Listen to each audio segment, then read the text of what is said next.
जब आपने अपनी कौम को दबा दिया, आपने अपनी इकोनॉमी तबाह कर दी और आप कर्जों पे चलते रहे, फिर उस वक्त आप एक ऐसे कंट्री के साथ जो आपसे 1000 गुना कह लें कि टेक्नोलॉजी में आगे है, ऑब्वियसली इंडिया, ये एक रियलिटी। इंडिया पहले अपने आप को रखता है, कहता है हमें किसी की नाराजगी से कोई नहीं, हमें जो चीज़ सस्ती देगा हम वहाँ से ट्रेड करेंगे। और ओपनली कह रहा है, बिल्कुल ओपनली ओपन चैलेंज करता है, अमेरिका को भी आंखें दिखाता है, रशिया को भी आंखें दिखाता है, हर कंट्री को आंखें दिखाता है। तो ऑब्वियसली जब उनके पास दम है ना, इंडिया आंखें दिखाएगा, उसके खजाने भी भरे हुए हैं। जब यूक्रेन की जंग अभी भी मतलब स्लो डाउन नहीं हुई, पीक पे है, बल्कि अभी भी खबरें आ रही थी कि डेनमार्क और शायद एक और कंट्री से F-16 जो है वो यूक्रेन जाने वाले, और ये एंथनी ब्लिंकन साहब का स्टेटमेंट है। इंडिया में पढ़ाई का जो कहते हैं ना लिटरेसी रेट वो ज्यादा है, जहाँ पे जो रो रहा है ना वो कम पढ़ा लिखा है, अच्छा पढ़ा लिखा है ना वो कुछ हद तक स्टेबल है। ठीक है, उनका जो लिटरेसी रेट है ना वो 75% से भी अबव होता जा रहा है और हमारा 60 के राउंड अबाउट है, और हमारा एजुकेशन का फर्क भी बड़ा है। पॉपुलेशन कंपेयर करते हैं उनके साथ अपनी, उनकी तो 1 अरब 35-40 करोड़ है, 1.5 अरब है। हाँ, ठीक है, ऑलमोस्ट वो चाइना और इंडिया दोनों को मिलाकर दुनिया की आधी आबादी है। देखे जाए इंडिया और पाकिस्तान की कंपैरिजन करें ना,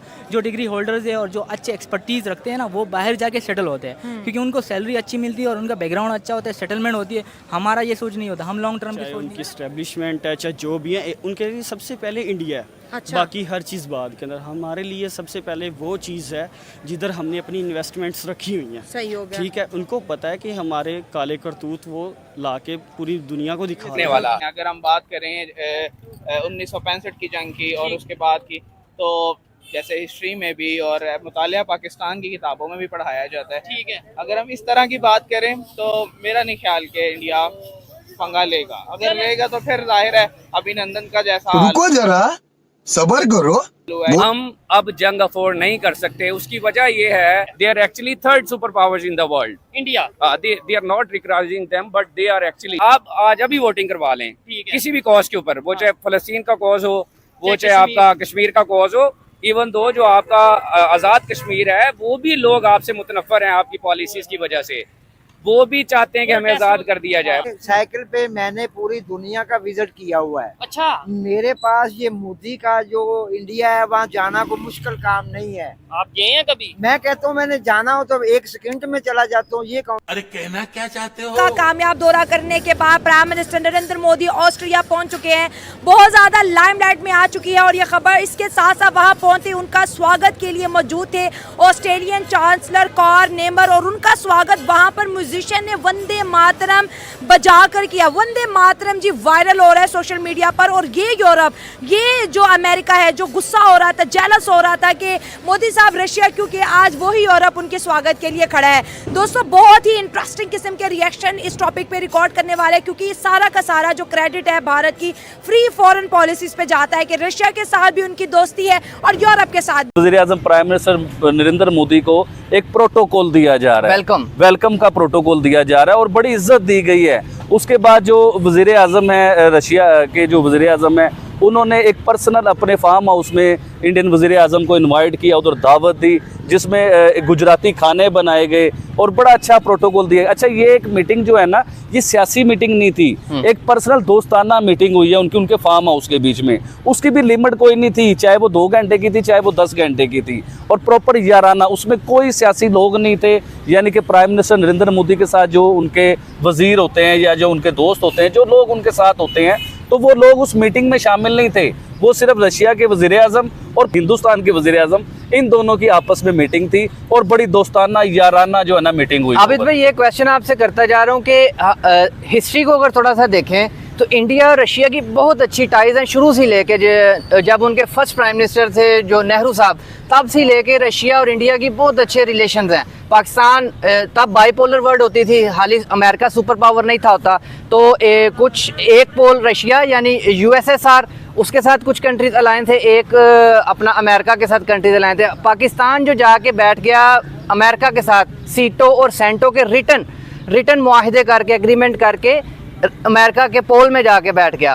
कोल्ड वार का हिस्सा बना, जो अफ़गानिस्तान में एक जंग रही, उसमें पाकिस्तान ने बहुत एक जो है ना कलीदी रोल अंदर अंजाम दिया। जय हिंद दोस्तों। भारत और रशिया की कितना पुराना दोस्ती है आप सभी जानते ही होंगे। जब भारत पर सभी देश हमला करने के लिए आए थे तो अकेला रशिया ही हमारा साथ दिया था और रशिया से अमेरिका डर कर पीछे हट गया और सभी देश पीछे हटकर भागने लगे। और पाकिस्तान जैसा भिखारी देश उस वक्त बहुत कूद रहा था अमेरिका के बल पर, लेकिन अब गलती से पाकिस्तान भारत से टकराया है तो पाकिस्तान का नामो निशान नहीं रहेगा। और बहुत खुशी की बात यह है कि भारत के पीएम श्री नरेंद्र मोदी गए हैं रशिया और वहाँ के प्रधानमंत्री पुतिन ने बहुत अच्छी तरह से मोदी जी का वेलकम किया। और सारे पड़ोसी देश देखकर चल रहे हैं कि पुतिन इतना नरेंद्र मोदी से क्यों क्लोज फ्रेंड बना रहा है। और पाकिस्तान के तो क्या ही बताऊं, रो के बुरा हाल हो गया है कि अब फिर से हमारे पर हमला ना कर दे भारत देश। रशिया का महिला श्री नरेंद्र मोदी के भारतीय संस्कार से बहुत अच्छी तरह से वेलकम किया। तो चलिए देखते हैं कि पाकिस्तानी जनता इस पर क्या कुछ बोल रही है। तो बने रहिए वीडियो का अंत तक, वीडियो बहुत मजेदार होने वाला है। वीजा भी नहीं दे रहा।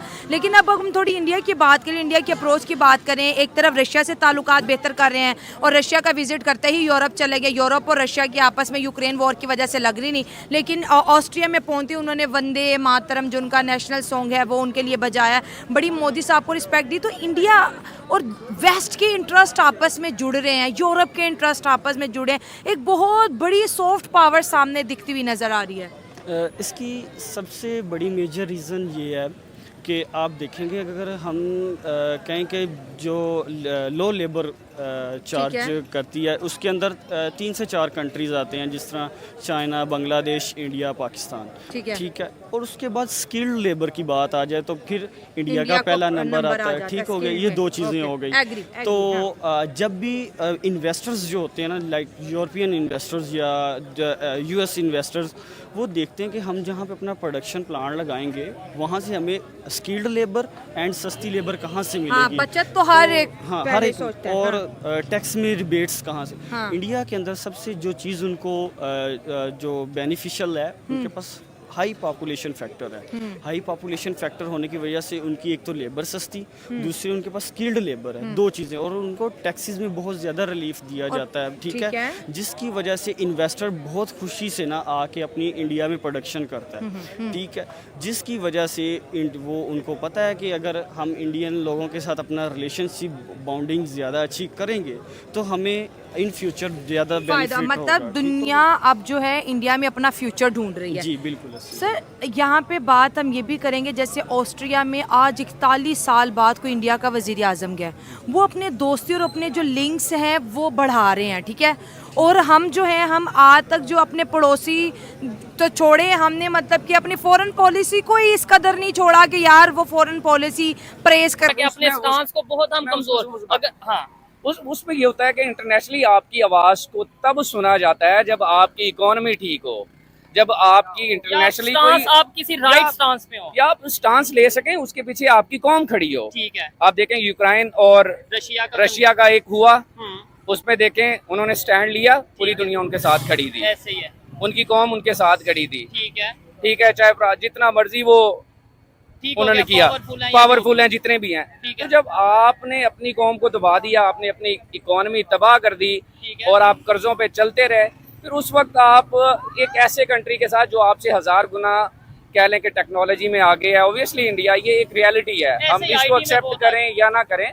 और इंटरनेशनली जो मैं बात कर रहा था स्टार्ट में, डिप्लोमेटिक रिलेशंस, इंडिया को सुना जाता है, उसकी बात उनके सफीर देख लें आप, उनके जो फॉरेन मिनिस्टर्स हैं उनको देख लें, उनकी बात सुनी जाती है, मानी जाती है। ठीक है। तो आप इस कंडीशन में अभी नहीं है क्योंकि आपकी प्रायोरिटीज कुछ और थी। अच्छा, इधर एक चीज मैं देखने वालों से